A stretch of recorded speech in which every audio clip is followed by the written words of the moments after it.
Assalamualaikum warahmatullahi wabarakatuh. Bismillahirrahmanirrahim. Alhamdulillahil qail nun wal qalami wa ma yasturun ma anta bi ni'mati rabbika bimajnun. Qala al-muallif rahimahullah ta'ala wa nafa'ana bihi wa bi ulumihi wa bi anwarihi wa bi asrarihi wa bi barakati fid dharain amin. Alhamdulillah, mari kita lanjutkan kajian kitab Iqatul Imam, di mana kita masih membahas pada kata mutiara yang ke-152, dan kali ini merupakan seri kedua, lanjutan dari seri pertama dari yang sebelumnya.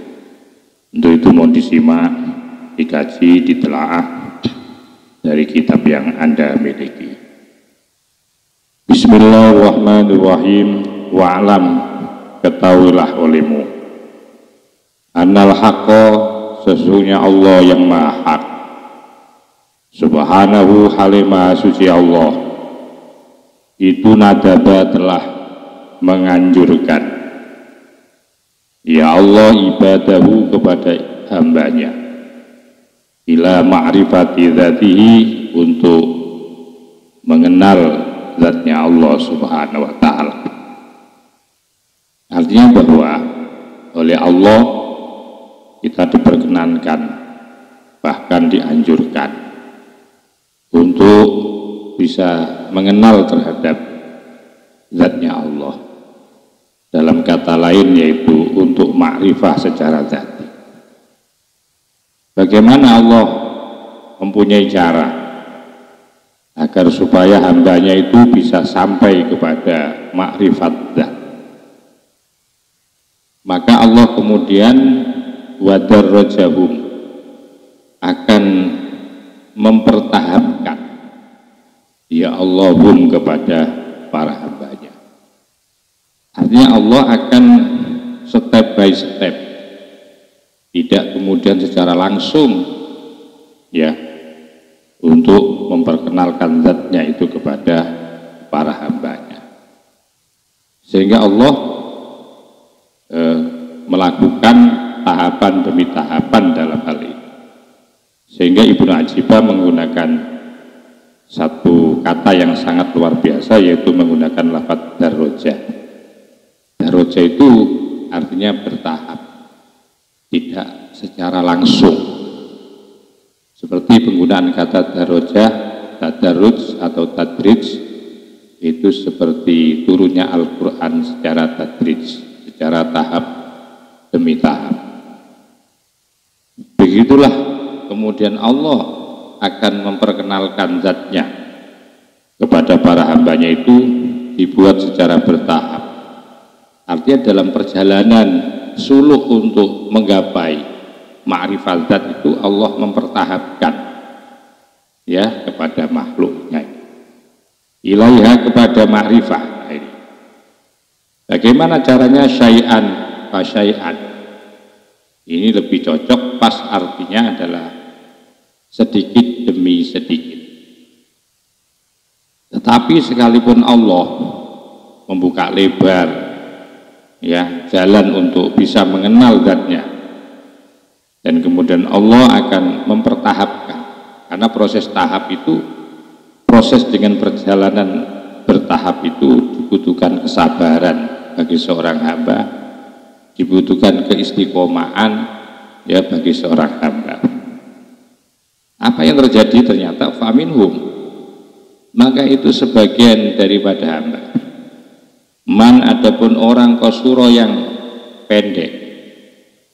Pendek artinya tidak bisa menggapai ya, mungkin karena lemah atau dia tidak mampu untuk mencapai tingkatan itu, sehingga tidak sedikit di antara mereka juga akhirnya papekoh saja, jadi tidak sampai kepada tujuan untuk bisa ma'rifah kepada zatnya Allah. Tetapi wa minhum, dan itu sebagian dari mereka para hamba itu, Man adapun orang itu wasola, yaitu ada yang bisa sampai siapa man. Jadi bagi orang yang memang siap, orang yang memang diberikan kesanggupan oleh Allah, maka insya Allah ya orang ini akan bisa juga sampai kepada ma'rifah, kepada zatnya Allah subhanahu wa ta'ala. Tapi tidak sedikit di antara mereka gagal gara-gara mereka tidak istiqomah. Maka kemudian cara Allah untuk bisa menyampaikan, ya, untuk membawa hambanya itu sampai kepada ma'rifat zat, maka Allah mempertahapkan di dalam perjalanan ini dengan cara apa itu? Fadar rojahum, maka kemudian mempertahapkan ya Allah, jadi menaikkan kepada hamba-hamba yang memang diberikan maunah oleh Allah, menaikkan setapak demi setapak, step by step, ya, secara tadarruj kepada para hamba. Awalan yang pertama apa? Ya, melalui tangga apa itu? Melalui tahapan apa? Atau melalui tangga apa? Allah pertama kali ya memperkenalkan atau membuatkan jalan bagi orang-orang yang nanti akan diantarkan ma'rifah kepada zatnya Allah. Maka fadarrajau, maka kemudian mempertahapkan Allah, menaikkan tangga satu demi satu. Awalan pertama ila tauhidil af'al, yaitu menuju kepada tauhidil af'al. Namanya tauhidil af'al, artinya mempertauhidkan dari seluruh apa yang dilakukan, dari seluruh perbuatan-perbuatan, dari seluruh pekerjaan-pekerjaan, dari seluruh aktivitas-aktivitas. Jadi mulai belajar pertama adalah mentauhidkan seluruh perbuatan-perbuatan, gerakan-gerakan. Tentu yang dimaksudkan mentauhidkan itu adalah apa?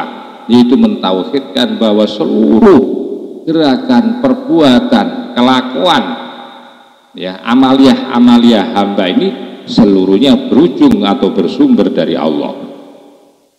Wa annahu, karena sesungguhnya awal, ya, ila tauhidil af'al ini la fa'ilah.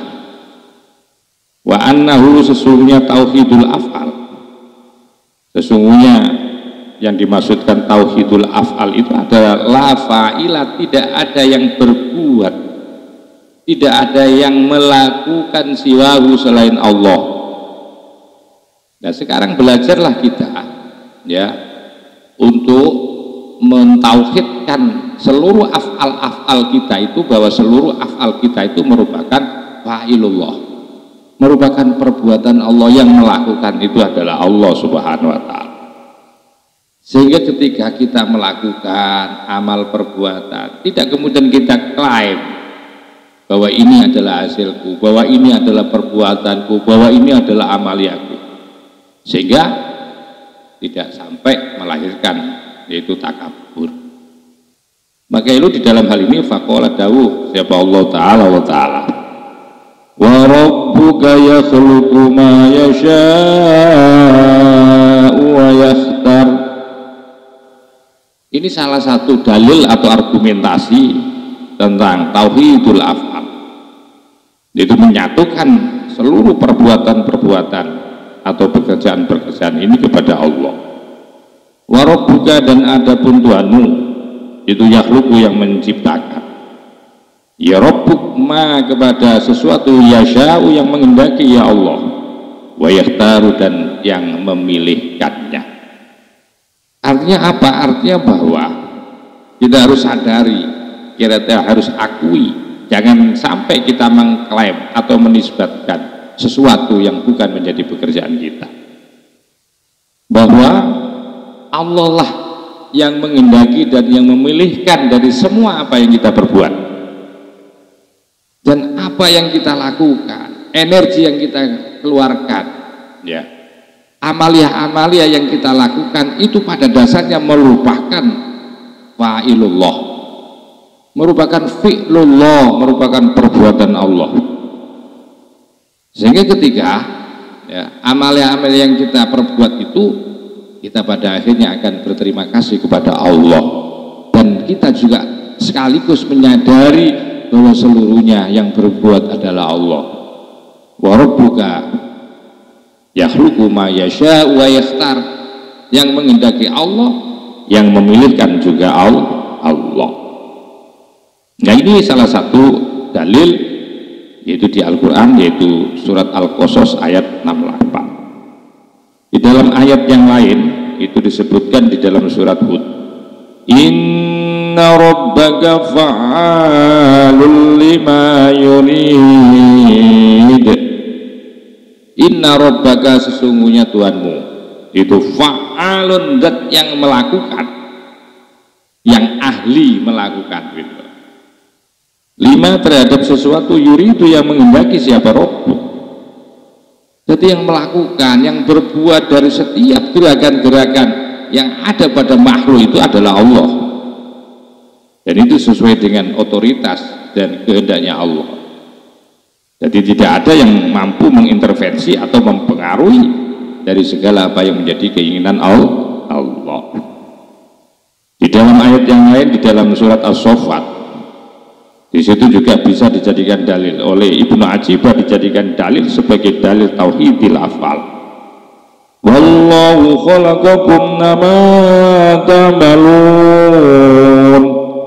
Wallahu, adapun Allah Ta'ala itu khalaqakum, telah menjadikan kalian, wama, dan sesuatu, ta'maluna, yang kalian perbuat atau kalian lakukan.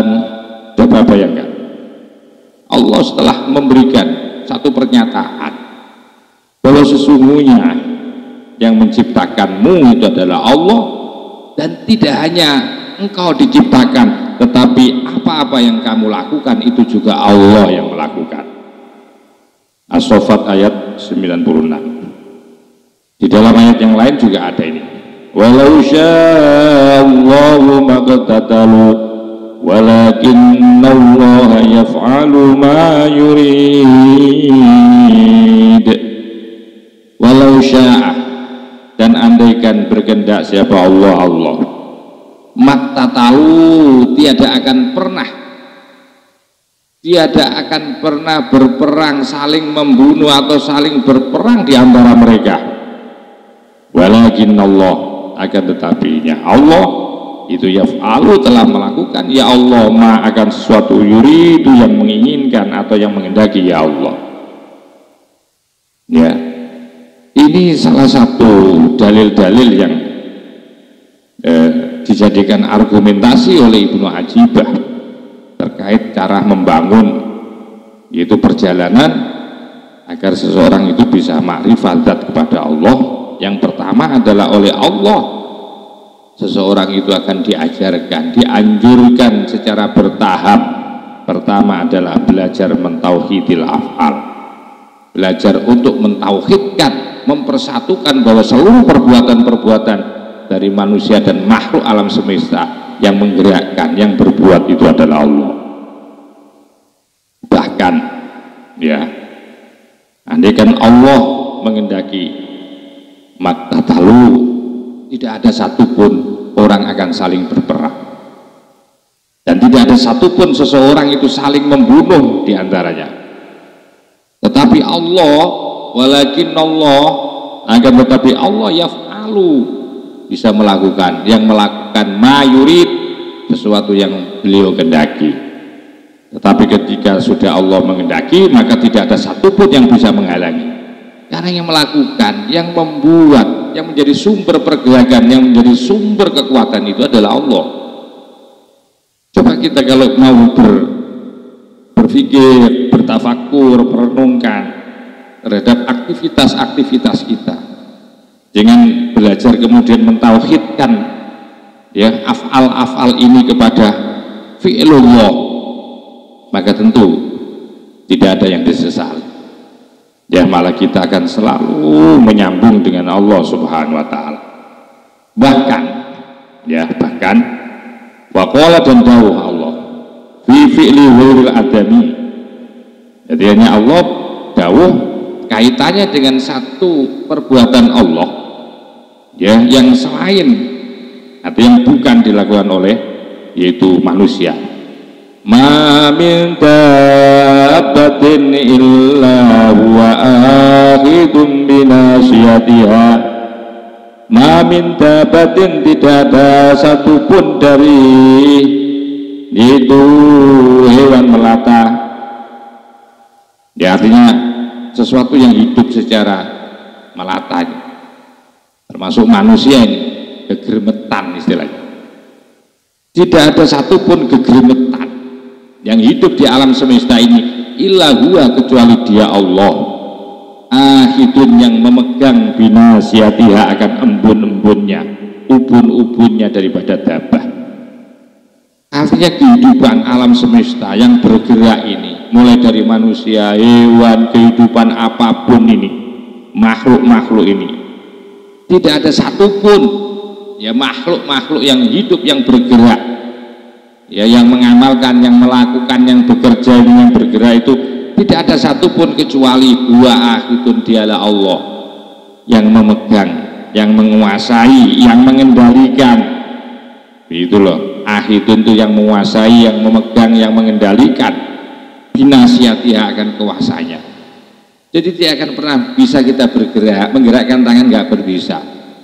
Ya, seluruhnya itu adalah gerakan yang diberikan oleh Allah Subhanahu wa taala. Nah, ini mulai belajar untuk mentauhidkan dari af'al-af'al, namanya tauhidul af'al. Tidak ada yang melakukan, tidak ada yang berbuat siwahu selain Allah. Hanyalah Allah lah yang menggerakkan. La haula wala quwata illa billah. Wa fi sya'nit thairi, bahkan di dalam urusan burung. Artinya Allah ini mengendalikan semuanya, tidak hanya dabbah, tidak hanya makhluk-makhluk yang merayap seperti hewan, manusia ini, bukan, tidak hanya itu. Tetapi wa fi sya'nit thairi, dalam hal masalah perkaranya burung, sebagaimana dikatakan dalam Al-Quran, ma yumsikuhunna illar rahman, ma yumsikuhunna, tiada yumsikuhunna, menahan hunna, kepada sya'nut thair, urusan burung, illar rahmanu, kecuali Allah, Tuhan yang maha kasih sayang. Jadi burung pun itu semua yang ngatur, yang memberikan kekuatan itu juga Allah. Burung mau ke arah timur, mau ke barat, mau ke selatan, mau ke utara, itu seluruhnya Allah. Sehingga burung itu tidak bisa liar. Ya, ketika sudah Allah menahan, kamu jangan terbang, sudah di situ, urusan makan nanti biar diurus oleh temanmu yang saya gerakkan. Ini artinya apa? Ketika kita sampai kepada satu keadaan ayat yang menerangkan tentang burung itu, bahwa betapa luar biasanya kuasanya Allah. Tidak hanya yang diurus itu, tidak hanya manusia, tidak hanya hewan-hewan melata, kehidupan melata ini, ya, hayawan melata, tapi juga sampai urusan burung itu loh, itu yang ngatur Allah, mulai dari makannya, minumnya, rezekinya, itu semua itu adalah Allah. Digerakkan ke timur, Allah yang menggerakkan. Digerakkan ke barat, Allah yang menggerakkan, yang melakukan gerakannya itu. Ini di dalam surat Al-Mulk, ya, ayat 19. Wa qala ta'ala, di dalam ayat yang lain, tepatnya di Al-An'am ayat 38. Wa ma min dabbatin fil ardi wala tha'irin yatiru bi janahihi illa umamun amsalukum. Wa ma min dabbatin, tidak ada satupun dari kehidupan melata, kegermetan, ya, fil ardi, di muka bumi, wala tha'irin, dan tidak ada seekor burung pun yang terbang, tidak ada seekor burung pun yatiru, yang terbang, apa, thair, bijanahi, dengan kedua sayapnya, thair, illa umamun, kecuali seperti umat-umat amsalukum, yang semisal kamu sekalian. Jadi tidak ada kehidupan di muka bumi, tidak ada satupun burung yang terbang yang menggunakan kedua sayapnya itu kecuali illa umamun amsalukum, persis seperti umat manusia, ditoto, diatur oleh Allah. Yang memberikan kekuatan gerakan itu seluruhnya adalah Allah. Ya, ini membuktikan bahwa betapa luar biasanya Allah Subhanahu wa Ta'ala. Maka dengan satu kalimat la haula wala quwata illa billah ini menunjukkan bahwa ya daya dan kekuatan Allah, ya daya dan kekuatan, tidak ada daya dan kekuatan kecuali seluruhnya adalah milik Allah. Itu artinya tidak hanya kepada manusia tetapi burung pun ya Allah yang memberikan kekuatannya. Betapa luar biasa kuasanya Allah, ya meliputi kuasanya Allah itu loh, tidak hanya dabah, tidak hanya binatang melata, ya kehidupan melata tidak hanya, tapi juga burung-burung, ya burung besar, burung kecil itu semua ditata dan diatur oleh Allah, dan Allah yang menggerakkan seluruhnya. Ini bicara tentang apa itu, yaitu tauhidul af'al. Nah, apa tafsirannya ini? Ayat ini, wa ma min dabatin fil ardi wala ta'iri yatiru bi janahi illa umamun amsalukum. Artinya ai fi qahri qabdina. Ini maksudnya itu ada di dalam apanya? Keperkasaan genggaman kami, katanya Allah. Ya, seluruhnya itu, tidak manusia, tidak hewan melata, kehidupan melata, tapi burung-burung pun seluruhnya fi qabdi qahrina, fi qahri qabdina, ada di dalam, yaitu keperkasaan, ya kuasanya Allah, genggaman kami, katanya. Muqaddaratun, di mana telah diukur, ditakdirkan, telah diukur, ya ajaluha, ajalnya sudah ditakdirkan, ditentukan ajalnya umat, ya maksumatun, yang telah dibagi apa arzaku, rizki-rizkinya umam tadi. Sekelompok burung itu sudah, ya manusia, burung itu semua sudah ditakar dan sudah ditakdirkan ajalnya, sudah dibagi rezekinya oleh Allah. Madudatun, telah dihitung, anfasuha, nafas-nafasnya, desa nafasnya itu dihitung udah. Jadi selama hidup ini sampai mati ini berapa kali nafasnya, berapa jumlah nafasnya. Mahfudotun, dan juga telah diberi pemeliharaan, telah dilindungi, di apa namanya, direksa, dipelihara apa ajzamua, jisim daripada umat. Maklumatun, yang telah diketahui apa amakinuha, tempat-tempat tinggalnya umat. Itu dohirotun, itu dohirotun yang tampak, asbahuha, adapun raga daripada dohirot. Jadi dohirnya, raganya itu memang ditampakkan. Sementara batinotun, itu batinatun, batinnya, ya batinnya itu anwaruha, atau batinnya itu adalah yang tersembunyi, itu anwaruha, adapun cahaya-cahaya daripada umat. Jadi seluruhnya itu sudah diatur oleh Allah, ada di dalam kendali Allah, ada dalam kuasa Allah, ada dalam genggaman Allah Subhanahu wa Ta'ala, kehidupan ini. Jadi tidak ada satupun yang tercecer gitu loh, tidak ada yang lepas dari Allah. Seluruhnya, seluruh dari apa yang dilakukan oleh, mulai dari kehidupan, yaitu makhluk-makhluk melata ini, sampai burung-burung, sampai kehidupan yang terkecil, itu seluruhnya sumbernya yaitu Allah yang memberikan kekuatan, daya dan kekuatan itu adalah Allah, dan yang melakukan ya gerakan-gerakan itu adalah Allah Subhanahu wa Ta'ala. Wa qala, dan dawuh fi tauhid sifati, di dalam mentauhidkan sifat sekarang.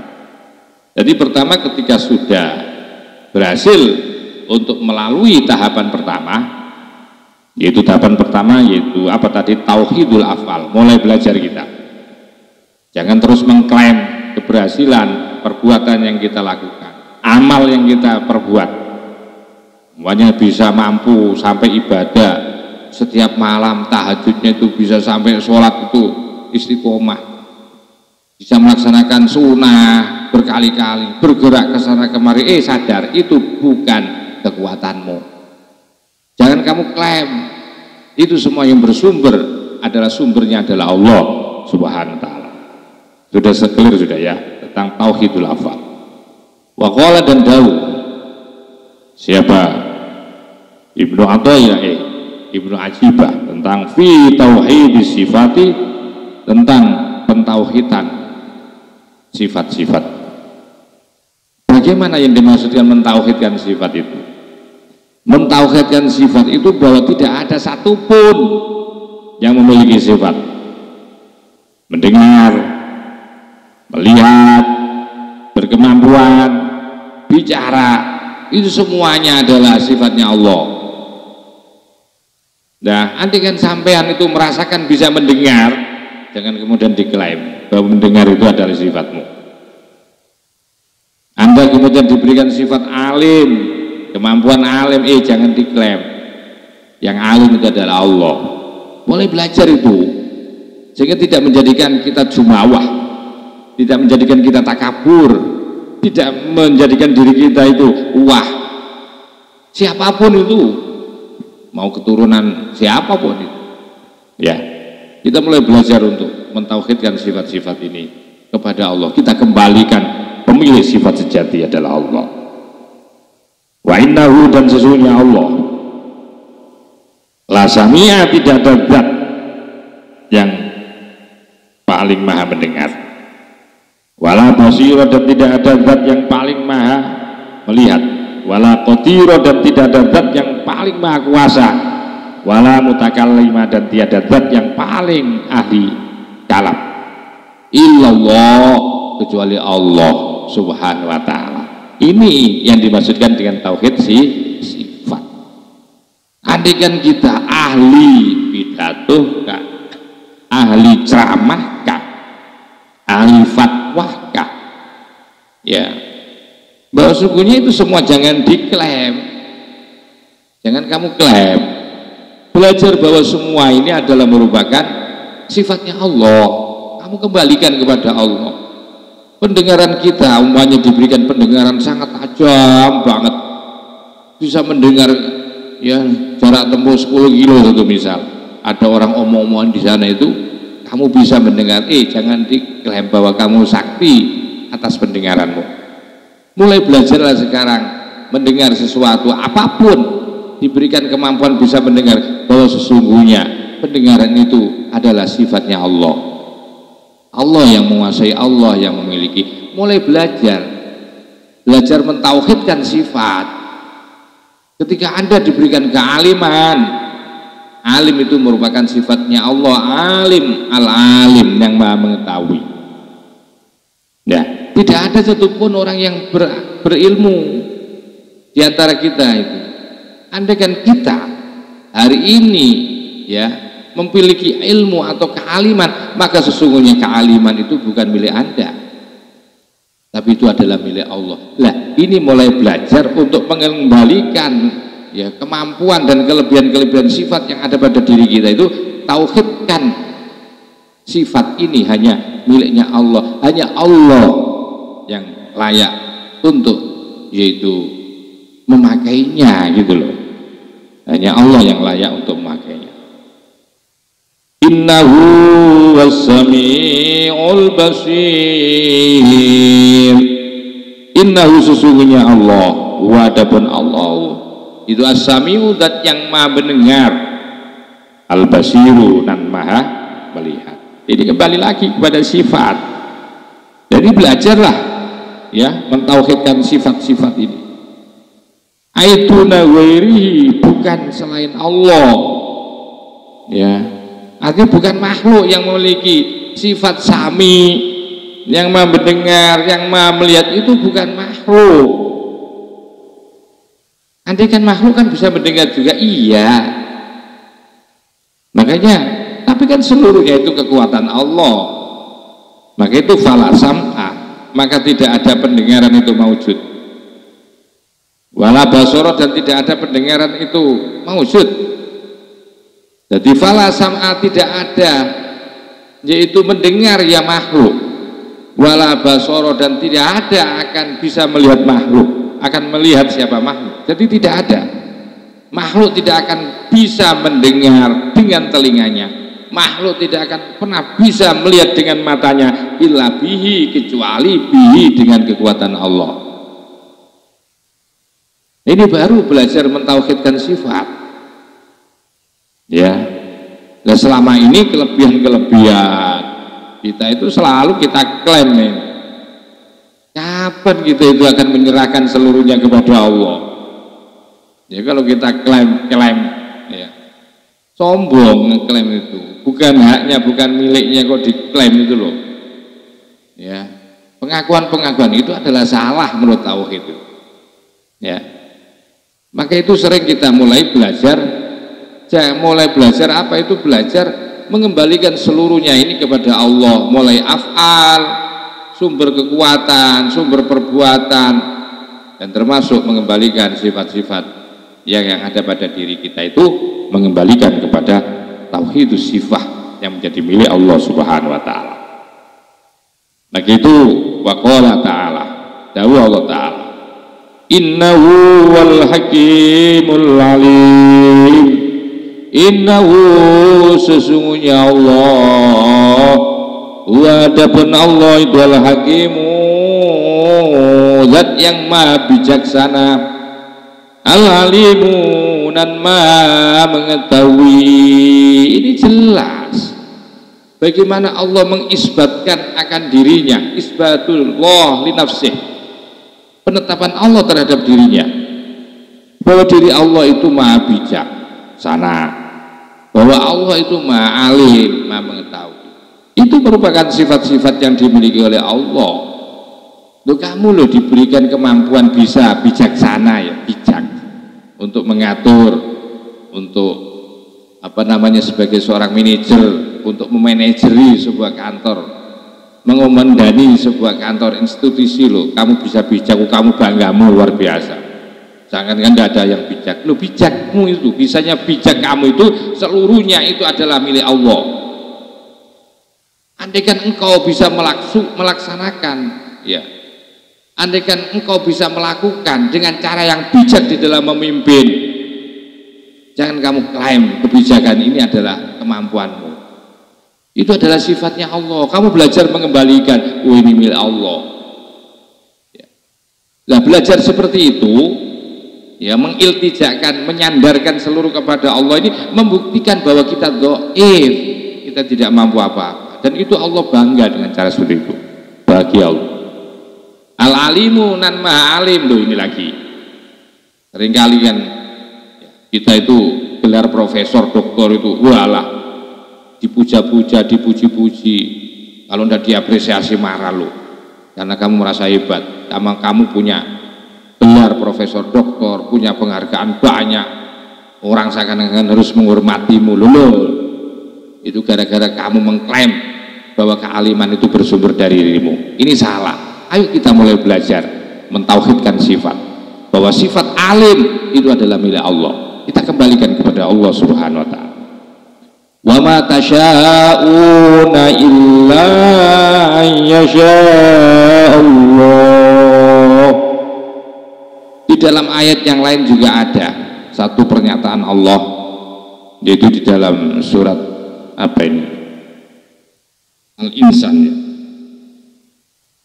Wa ma tasyauna dan tiada, ya, wa ma tasyauna dan tiada bisa menghendaki siapa kalian, illa ayyasha Allah, kecuali atas kehendak Allah. Ya, jadi apa-apa yang kamu kehendaki itu sejatinya bukan kamu yang menghendaki, ya, tapi seluruhnya itu adalah kehendak Allah.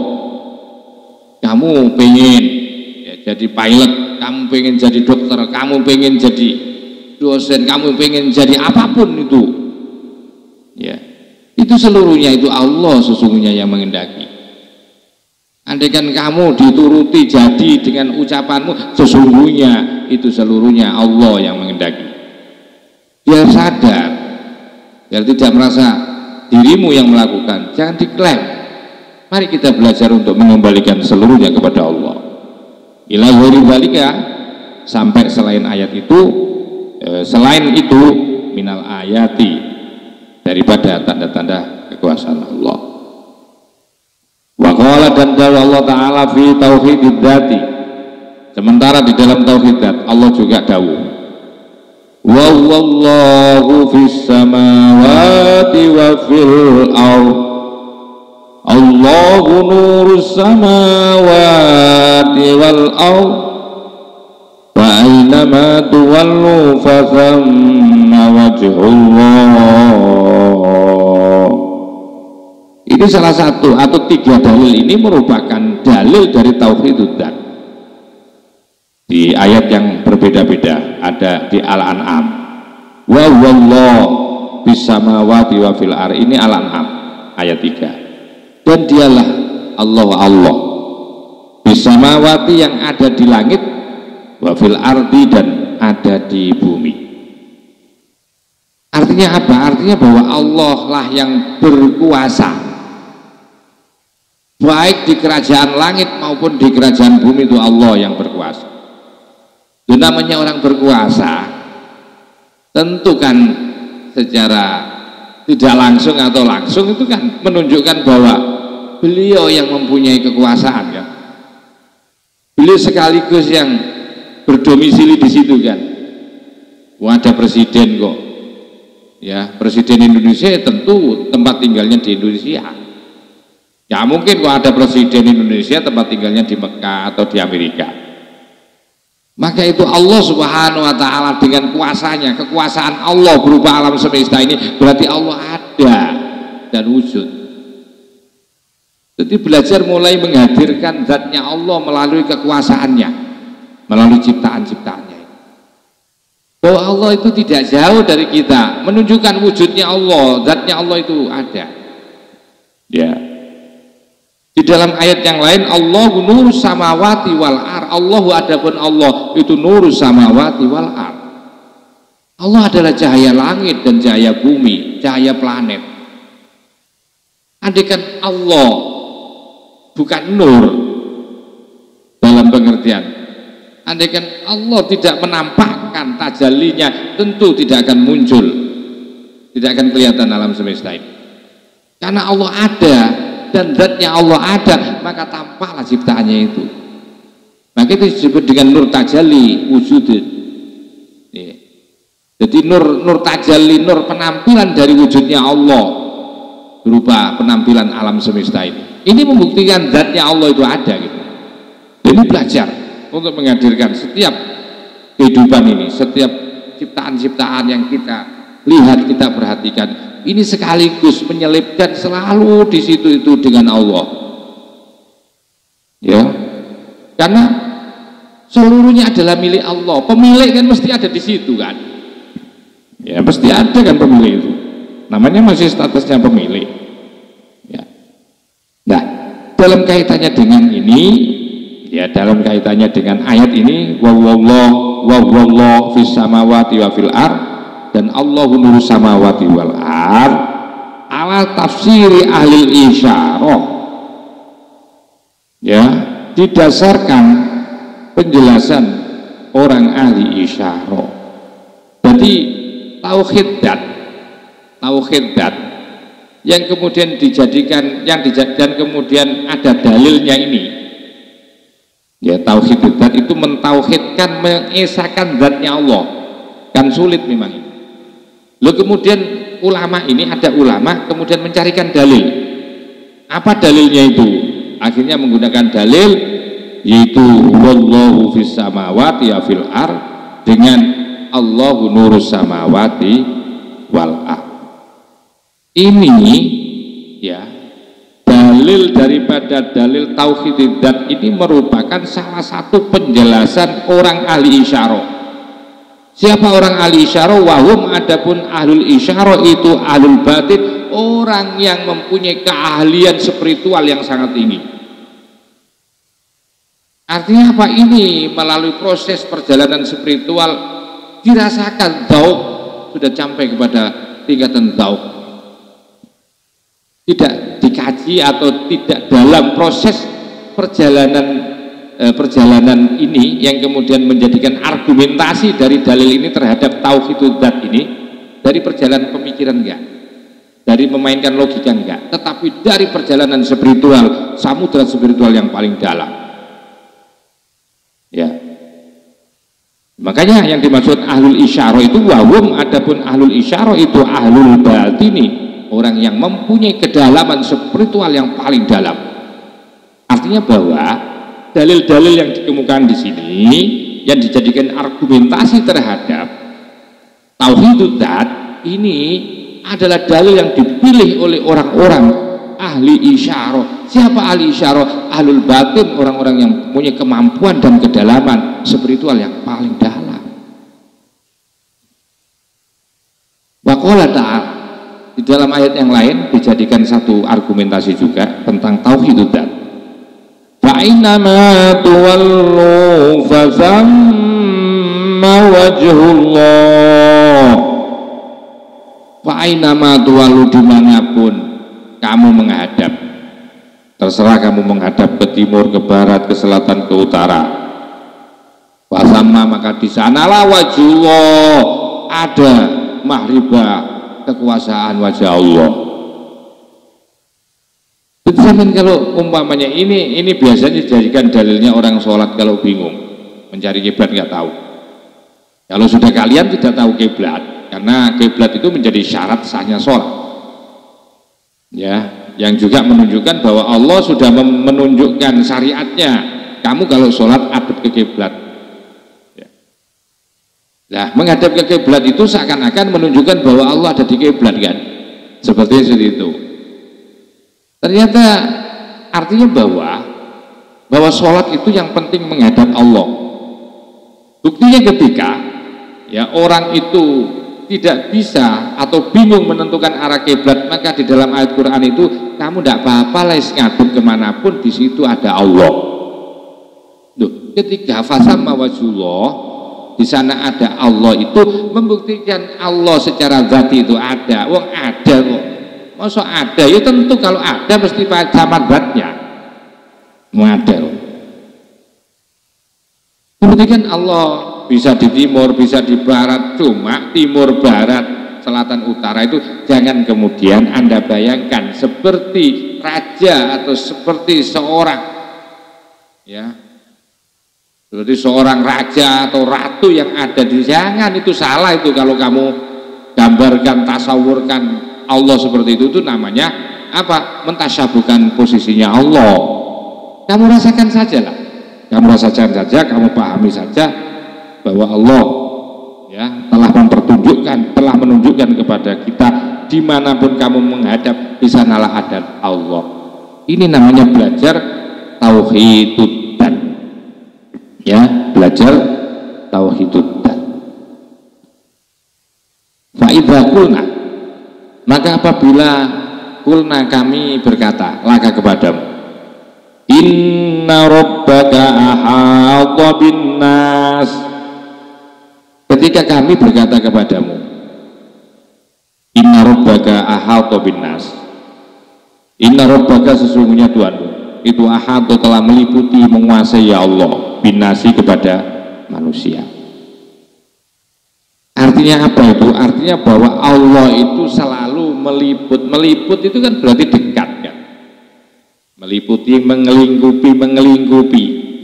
Jadi Allah itu selalu melingkupi manusia, ada di dalam lingkungan manusia. Tapi jangan, sekali lagi, jangan Anda bayangkan seperti ya raja melingkupi raja mengelilingi rakyatnya. Jangan seperti itu. Kamu rasakan sajalah. Ya. Itu yang namanya tauhidul dzat. Jadi mentauhidkan zatnya Allah di dalam kehidupan ini. Di dalam kehidupan ini. Sebagaimana ketika aku katakan kepadamu bahwa Tuhan itu telah melingkupi kepada manusia, telah mengelilingi manusia, bukan berarti kamu seperti bayangkan raja mengelilingi rakyatnya, bukan, jangan seperti itu, salah. Ya, bisa di mana kuasanya Allah, perhatian Allah, juga bisa itu. Dan sekaligus secara tauhid dzat menghadirkan di situ seakan-akan dipantau oleh Allah. Maka itu innalladzina yubayyi'unaka innama yubayyi'unallah ini. Innalladzina sesungguhnya orang-orang yubayyi'unaka yang telah berbaiat, ya siapa alladzi kepadamu Muhammad. Sesungguhnya orang-orang yang berbaiat kepadamu itu, ya sesungguhnya orang-orang itu berbaiat, berjanji kepadamu bahwasanya itu adalah orang-orang innama yubayyi'unallah, mereka itu adalah telah berbaiat kepada Allah. Ya. Jadi orang yang berbaiat kepadamu Muhammad hakikatnya adalah berbaiat kepada Allah.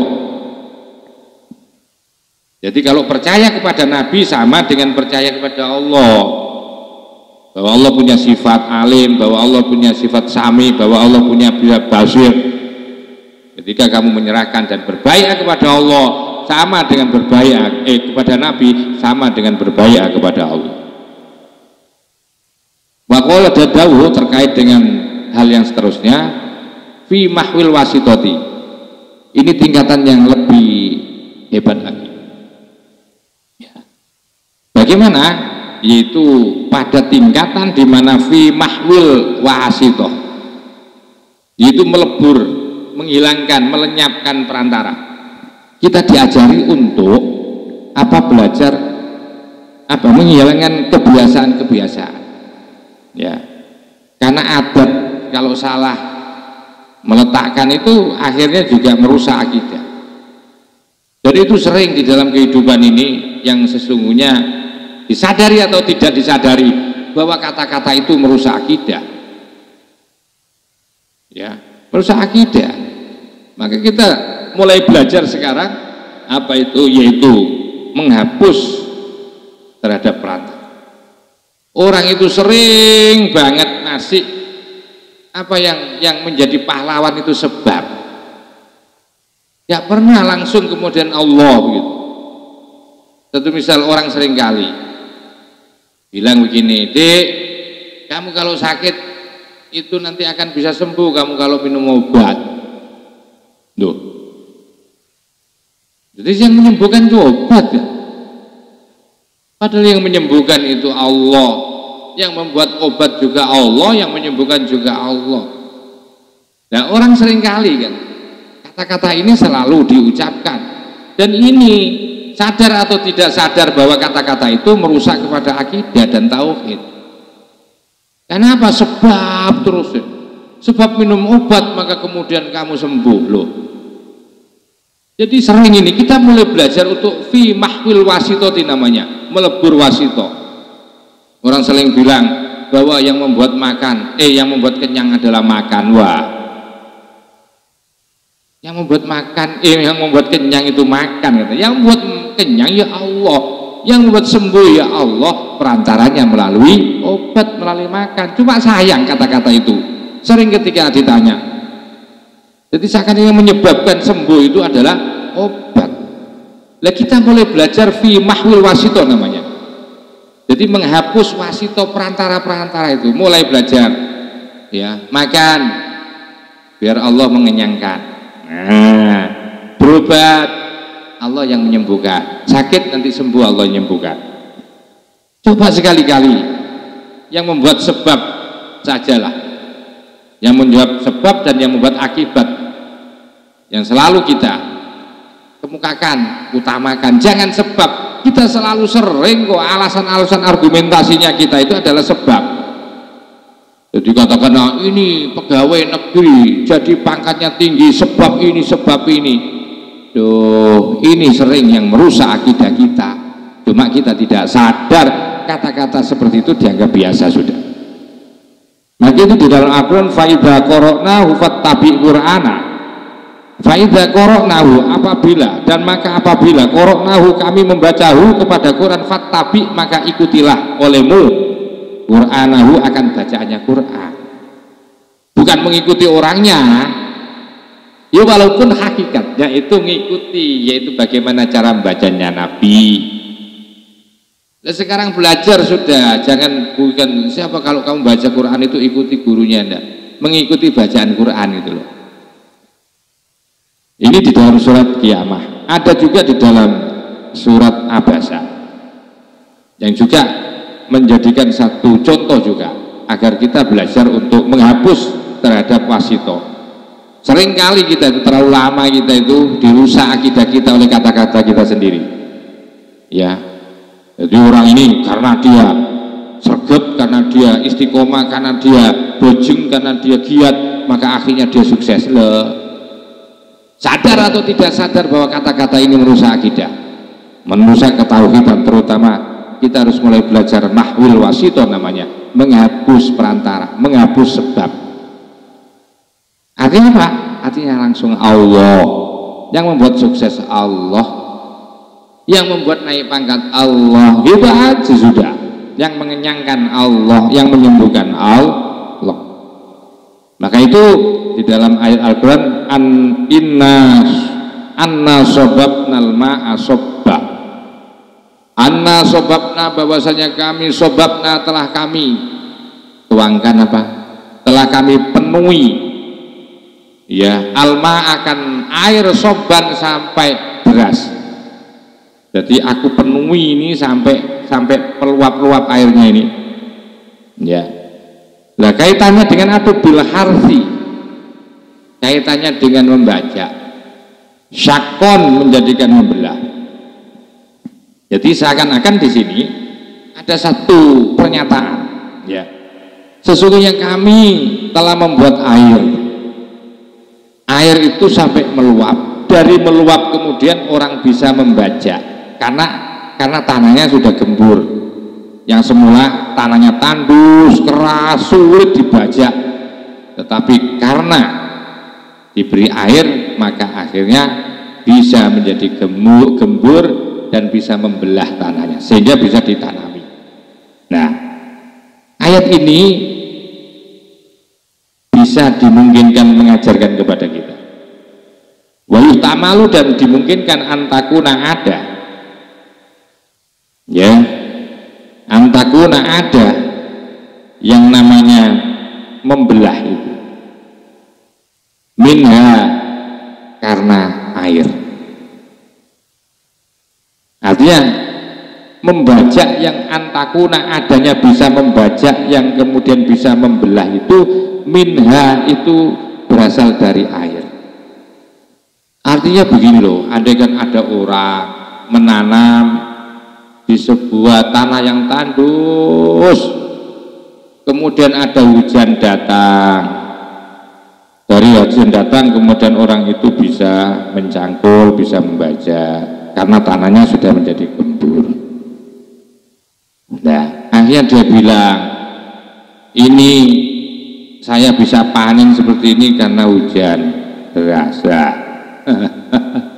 Jadi masih yang dominan itu yang menyebabkan itu hujan. Nah, ini belajar untuk menghapus apa, wasilah, wasito namanya. Jadi kemungkinan apakah seperti itu au min tauhidil afal, atau kemungkinan di situ adalah merupakan mentauhidkan akan perbuatan. Dundaklah. Nah, ini sungguhnya yang menjadikan subur, tandus, yang tandus kemudian bisa kemudian subur, makmur, dan kemudian bisa panen raya, ini sesungguhnya Allah. Walaupun dikasih hujan tapi nggak hujannya sudah. Ini bagi orang yang sudah belajar tauhid af'al itu. Jadi orang yang belajar tauhid af'al, ya, maka akan menjawab seperti itu. Kalau nggak belajar tauhid af'al, ya tetap yang membuat subur itu air, ya, karena air deras sehingga tanahnya gembur pas bisa ditanami. Itu adalah orang-orang yang tidak pernah bertauhid, tidak pernah memperdepankan, ya, semestinya Allah yang terus dikedepankan itu, bukan sebab, ya. Maka ini dikritis seperti itu. Jadi apakah di situ itu orang akan berpikir bahwa yang membuat subur dan bisa gembur tanah itu karena hujan, atau memang perbuatan Allah?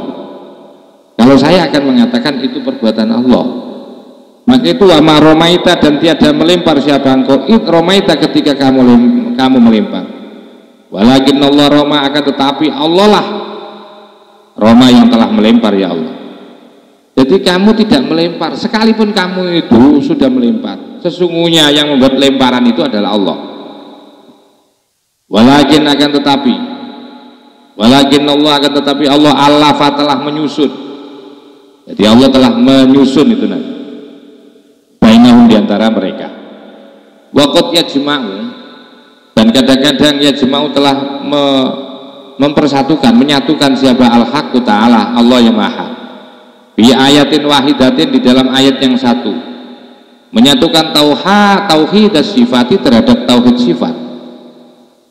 Jadi kadang-kadang ada ayat yang disatukan oleh Allah yang ada hubungannya tauhid sifat dan tauhid dzat. Kemudian wayuroki, dan kemudian bisa naik dari tauhid sifat ila tauhid dzat, menuju kepada tauhid dzat. Ini salah satu dalil juga. Qauli ta'ala, seperti dalilnya Allah Ta'ala, sanurihim ayatina fil afaqi wa fi anfusihim hatta yatabayyana lahum annahul haq. Sanurihim, maka akan kami perlihatkan ayatina, tanda-tanda kekuasaan kami, fil afaqi, di belahan jajahan dunia, barat, timur, selatan, utara, akan kamu perlihatkan. Termasuk wa fi anfusihim, akan aku perlihatkan, kami perlihatkan kekuasaan kami, tanda-tanda kekuasaan kami, kehebatan kami, wa fi anfusihim, termasuk ada di dalam jiwanya mereka. Jadi ada orang itu bisa mengenal Allah, itu ada yang melalui alam semesta yang tampak, ada yang orang itu mendapatkan, menemukan hakikat Allah itu melalui perenungan-perenungan spiritual fi anfusihim, hatta yatabayyana, sehingga menjadi jelas lahum, bagi mereka, annahu, bahwasanya Allah al-haq, yang maha. Dan summa raqahum, kemudian Allah menaikkan kepada mereka, kalau sudah proses itu tadi sudah mampu yaitu tauhidul af'al, tauhidul sifat, tauhidul dzat, dan kemudian sudah bisa juga mahwul wasito, melebur wasito, maka sumarokohum, kemudian Allah akan menaikkan mereka makomnya ila syuhudi, kepada menyaksikan, biqauli, sebagaimana dawuhnya Allah, sanurihim ayatina, maka akan kami perlihatkan mereka ayatina, akan kekuasaan kami, bil afaki, di jajahan seluruh dunia ini, dari timur, barat, utara, selatan, wa fi anfusihim, dan bahkan melalui yaitu jiwa mereka, hatta yatabayyana, sehingga menjadi jelas lahum, bagi mereka, annahu, bahwasanya Allah al-haq, yang maha. Awalam yakfi, tidakkah cukup birabbika, dengan Tuhanmu, annahu, sunya Allah, ay rabbuk, ala kulli syai'in, terhadap segala sesuatu itu syahidun, menyaksikan. Allah, ingatlah, innahum, sesungguhnya mereka, kaum fi miryatin, ada di dalam kebimbangan, min miliko irobihim, kebimbangan di dalam bertemu dengan Tuhan mereka. Ya, Allah, ingatlah, innahu, sesungguhnya Allah, bikulli syai'in, terhadap segala sesuatu itu muhitun, menguasai, meliputi. Wa qala, dan tahu siapa Allah Ta'ala, innal ladzina yakhshawna rabbahum bil ghaibi lahum maghfiratu wa ajrun kabir. Innal ladzina, sesungguhnya orang-orang yakhshawna, yang mana mereka adalah orang-orang yang takut, rabbahum, kepada Tuhan mereka, bil ghaibi, dengan keghaiban, dengan alam ghaib. Mereka takut rabbahum bil ghaib, ya, jadi dia itu takut kepada Allah sekalipun nggak melihat. Nahum, bagi mereka, maghfiratun, adapun ampunan, wa ajrun, dan pahala kabirun, yang banyak, al-mulk. Sumarokohum, lah ini kemudian Allah akan menaikkan makom mereka, minal ghaibi, dari melebur, dari hilang, ya, kemudian ila syahadati, menuju kepada syahadah, menyaksikan secara wadah. Dikauli sesuai dengan dawuhnya Allah Ta'ala, wa asiru qawlakum awijaru bih innahu alimun bidzati sudur. Wasiru, dan mereka merahasiakan, samar-samar, kaulakum, akan kata-kata mereka, ucapan mereka, awijaru, atau mereka akan ijhar, jahar, memperdengarkan bi, dengan kaul. Inna usulnya Allah alimun maha mengetahui bidzati sudur dengan apa yang ada di dalam dada. Al-Mulk ayat berapa ini? 44. La ala ingatlah ala ya'lam, tidakkah ingat man kholak, siapa yang menciptakan, wa adapun yang menciptakan itu al-latifu zat yang maha halus, al-khabiru yang maha mengetahui. Fatahassalah maka kamu bisa mengambil kesimpulan annal asya'a bahwasanya segala suatu pula seluruhnya dari asya itu qaimatun berdiri billahi karena Allah, karena tegak itu karena Allah. Asbatah yang kemudian Allah menampakkan, menetapkan akan asya, alam semesta ini ditampakkan oleh Allah liyu'rofa, agar supaya Allah bisa diketahui, dikenal dia melalui alam semesta. Summa mahaha, kemudian melebur ya Allah. Summa maha, kemudian melebur ya Allah akan semesta ini biwahdaniyati, dengan kaisan Allah. Kama asyara, sebagaimana akan memberikan isyarah siapa musannif ila dzalika, kepada keterangan itu biqaulihi, dengan sesuai dengan dawuhnya musannif, yang kemudian kita akan masuk kepada kata mutiara yang 153. Mudah-mudahan kajian ini memberikan ilmu yang manfaat akhiran. Allahul muwaffiq ila aqwamit thoriq wa lafu minkum. Assalamualaikum warahmatullahi wabarakatuh.